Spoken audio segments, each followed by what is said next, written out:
Miss হবে না আপনার পছন্দের টিভি শো। দেখুন জি5 অ্যাপে একদম ফ্রি। বিপাশা, একটা রিকোয়েস্ট ছিল। বাবা, তোমার সঙ্গে না সমস্ত রকম অফিসিয়াল কথাবার্তা আমার শেষ হয়ে গেছে। আর তোমার সঙ্গে বাড়তি কোনো কথা তোমার থাকতে পারে না।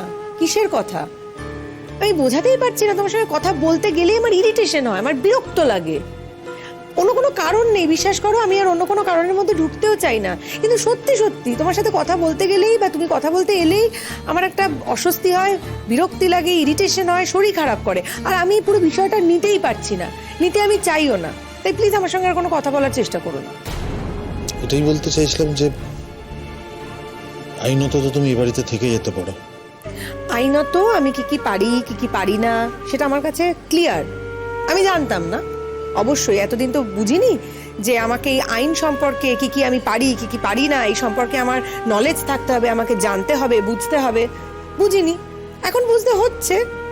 মেয়েদের জীবনে যে কখন কি পরিস্থিতি আসে, কখন কি সময় আসে, কখন যে কি জেনে নিতে হয়, বুঝে নিতে হয়, সেটা একমাত্র মেয়েরাই জানে।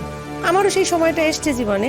তাই আমাকে আইনের অধিকার কি কি হয় কি কি না হয় সবটাই জেনে নিতে হয়েছে, বুঝতে হয়েছে। আর এই তো আইন নিয়েই তো চলছি এতগুলো দিন, পেরিয়েও তো এলাম, হয়ে গেল, আজকে ফাইনাল রেজাল্টও পেয়ে গেছি।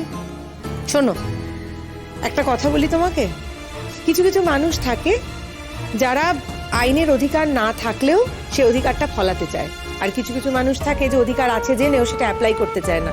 আমি সেই দ্বিতীয় শ্রেণীর মানুষ, কিন্তু সেই রাইটসগুলো ফলানোর আমার কোনো ইচ্ছেই নেই। আমি তোমার এই বাড়িতে থাকতে চাই না, আমি তোমার সঙ্গে সম্পর্কে থাকতে চাই না, আমি তোমার ছায়ায় থাকতে চাই না, আমি তোমার ছায়া মারাতেও চাই না। তুমি এই জায়গাটা থেকে আমাকে মুক্তি দিলে আমি বেঁচে যাই। বিপাশাদি বলছি, তোমার কি আর কিছু গোছগাছ করার আছে? যদি থাকে চলো, আমি হেল্প করে দিচ্ছি। ও হয়তো এ বাড়িতে থেকেও যেত, কিন্তু শুধুমাত্র তোমরা, তোমাদের জন্য এই বাড়ি ছেড়ে চলে যাচ্ছে। এই কথাটা বলতে তোমার লজ্জা করছে না? না, নিজেকে আর কত ছোট করবে তুমি চন্দনদা? উমা, মিষ্টি নিয়ে আসোনি? যাও যাও, তোমার বউ, যাকে এখন বউ বলছো, তাকে গিয়ে মিষ্টি খাওয়াও। তোমার মাকে সুখবরটা দাও, মিষ্টি মুখ করাও। বিপাশা, দেখো, তুমি যেখানেই থাকো না কেন, মানে সুখে থাকো দুঃখে থাকো না, মানে সুখে থাকার সময় তোমার আমাকে প্রয়োজন হবে না, আমাকে তুমি ডাকবেও না, ঠিক আছে, আমি, বাট তোমার অসময়ে তুমি জেনে রেখো আমি সবসময় তোমার পাশে আছি, আমি কথা দিলাম তোমাকে। অসময় তুমি আমার হ্যাঁ, তা তো ঠিক কথাই বলেছে গো, ঠিকই তো বললো। আমার অসময় তো পাশে ছিল, বল। এই যে আমার এতটা অসময় গেল, ওই তো আমার পাশে ছিল। সত্যি আমার এত অসময়ে তুমি যে আমার সাথে এইভাবে পাশে ছিলে আমি ভাবতেই পারছি না। জানি হাস্যকর লাগছে, তো মজা করছো, আমাকে নিয়ে মজা ওঠাচ্ছ। আমি জানি কথাগুলো আমি যেগুলো বলছি হয়তো এই সময় দাঁড়িয়ে তোমার শুনতেও খারাপ লাগছে, কিন্তু বিপাশা, আমি তোমাকে একটা কথা বলছি, আমি যেটা বলছি, আমি যেটা বললাম, আমি সেটা মন থেকে বললাম, এর মধ্যে কোনো ভুল নেই। আমি একদম আমার অনুভূতি থেকে কথাগুলো বললাম। তোমার আবার অনুভূতি? তোমার অনুভূতিগুলো বরং তোমার কাছেই রাখো চন্দন, হ্যাঁ, তোমার ওই বউয়ের জন্য। এখন এখানে দাঁড়িয়ে এগুলো বলার কোনো মানেই হয় না। শুধু বউ না, সারা পৃথিবীর সামনে এই কথাটা আমি দাঁড়িয়ে বলতে পারি। আর একটা কথা বলি তোমাদের, যেটা শুনতে হয়তো তোমাদের খুব খারাপ লাগবে, এখনো আমি বউ বলতে শুধু বিপাশাকেই বুঝি, আর কাউকে না। তাই তাহলে এই যাদেরকে বাড়িতে নিয়ে এসেছো তারা কি, তাদের কি পরিচয়, সেটাও তো তোমাকেই ডিসাইড করতে হবে। আশ্চর্য।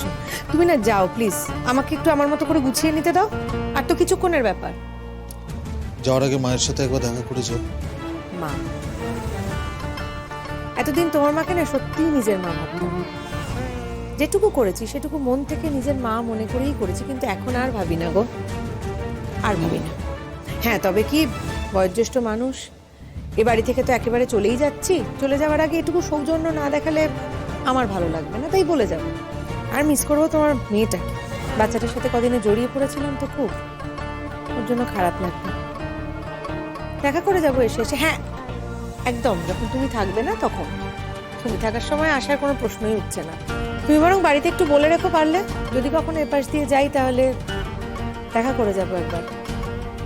বিপাশা,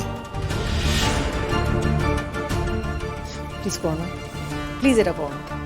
তোমার এই চোখের জলটা না আমার জাস্ট প্রতারণা ছাড়া আর কিচ্ছু মনে হচ্ছে না।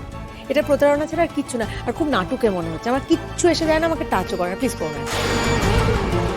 বিপাশাদি প্লিজ উত্তেজিত হও না।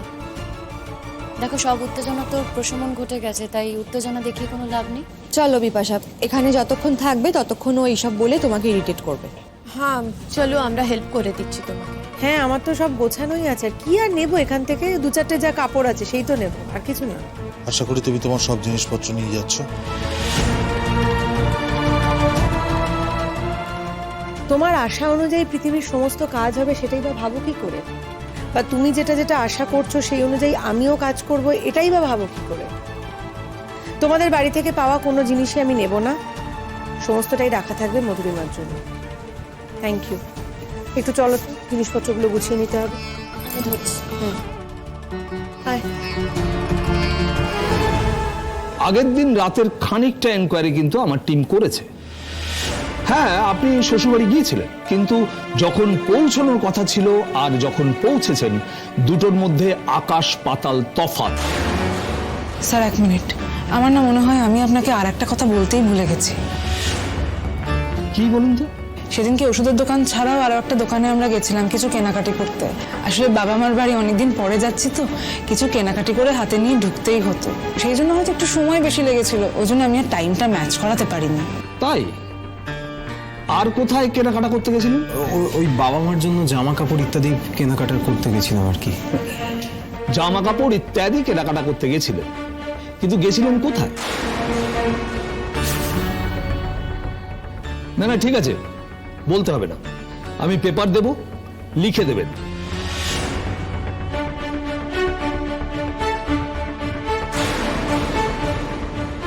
আপনি কি ভুলে গেছেন আপনি কোথায় গেছিলেন? না মানে ও তো দোকানের ভেতরে যায়নি, ও তো দোকানের বাইরে দাঁড়িয়ে ছিল। যা কেনাকাটা করেন না আমিই করেছিলাম, ও তো এত বেশি পছন্দ করে না দোকানে যাওয়া আসা। সে তো বটেই, আমিও তাই, জানেন তো, আমিও দোকানে মানে দোকানের ভেতরে আমি একদম ঢুকি না, আমার ঠিক পোষায় না।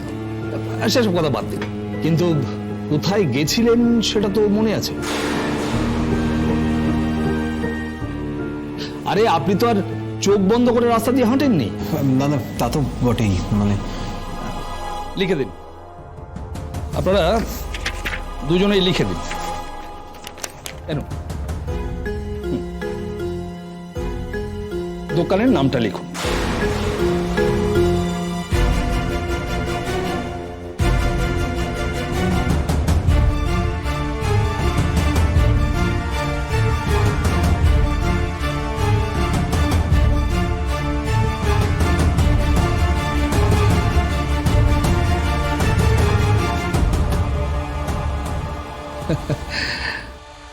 আমি কিন্তু দেখতে পাচ্ছি পরীক্ষার গার্ড ডিউটির কথা মনে পড়ে যাচ্ছে। আমাদের স্যাররাও এরকম করতো, জানেন তো, মানে আমরা ইশারায় বন্ধুদের কিছু হেল্প করার চেষ্টা করতাম, বন্ধুরাও করতো, তবে সে সময়টা কিন্তু পার হয়ে গেছে। এখন আর ওই সিস্টেমটা চলবে না। আপনারা একটু দুজন দুদিকে মুখ করে লিখুন। জি5 ডাউনলোড করুন আর সব এপিসোড দেখুন একদম ফ্রি।